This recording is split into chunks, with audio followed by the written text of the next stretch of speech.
week, Tata reveals the world's cheapest car, we drive the new BMW Z4, and I report live from the launch of the new Volkswagen Golf GTI.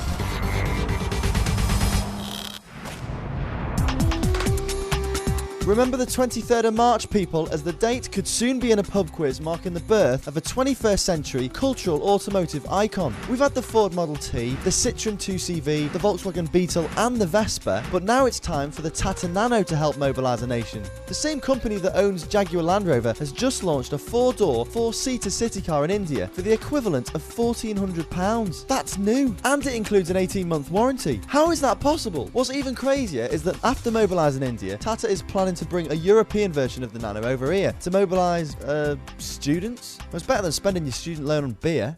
To celebrate the achievements of Sebastian Loeb, the most successful rally driver ever, Citroën has just announced this special edition C4. It's a fire-breathing Focus RS killing weapon with... oh, no, actually it's a diesel. But you do get these stickers and it's really economical. Yeah, but Sebastian's well chuffed.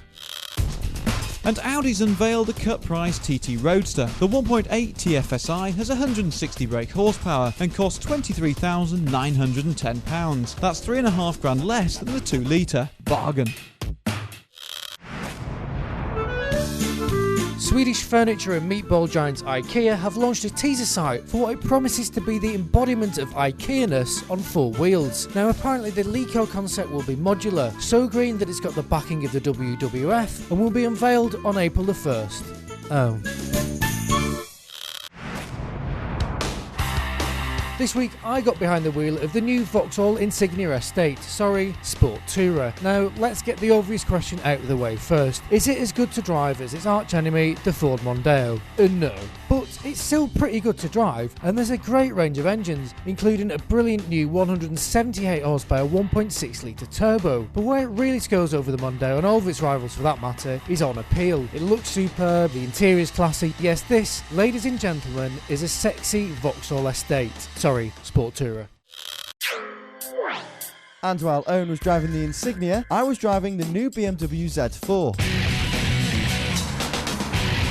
Out on the roads, the new Z4 has a lot more composure than the previous Roadster. The ride is better, and it just feels a much more mature experience. The cabin feels classier too, thanks to better plastics, some really nice detailing. Like these chunky rotary dials, for example, are very reminiscent of the Z8. Power delivery is so smooth and effortless, you really won't believe that it's turbocharged.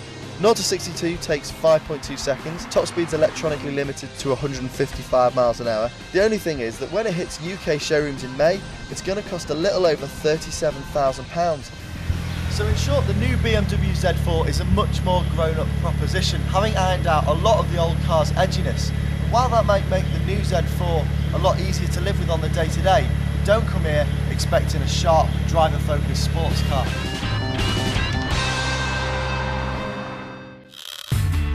It's been a busy week for new cars. We also sent our man Alistair to the south of France to try out the new Volkswagen Golf GTI. So Alistair, how is it? To be honest though, it's very, very good. A lot of the chassis balance and the performance that we know from the Sirocco has been retained here, but it's more practical, more refined, be a very easy car to live with. So the big question is, Sirocco or Golf GTI? Well, they're both great cars and they are more different than you imagine. I mean, the Sirocco, they reckon, will talk to a younger audience, but if you're a family man who needs a bit of performance but wants something that's very, very easy to live with, then this is definitely the choice. Okay, I'll stay with the Sirocco then.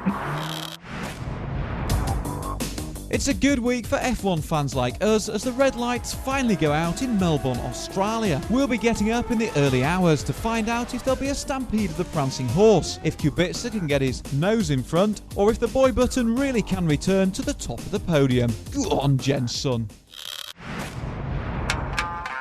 It was a bad week for this year's Tokyo Motor Show. BMW, Mercedes and VW have followed the American Big Three by pulling out of the event. Let's just hope that the Japanese companies bring along a few more weird concepts to keep us occupied. Maybe a few more girls too? Don't miss our exclusive photo shoot of the Nissan Kazana concept. And don't miss our in-depth review of the new Golf GTI, the 6th generation of an icon.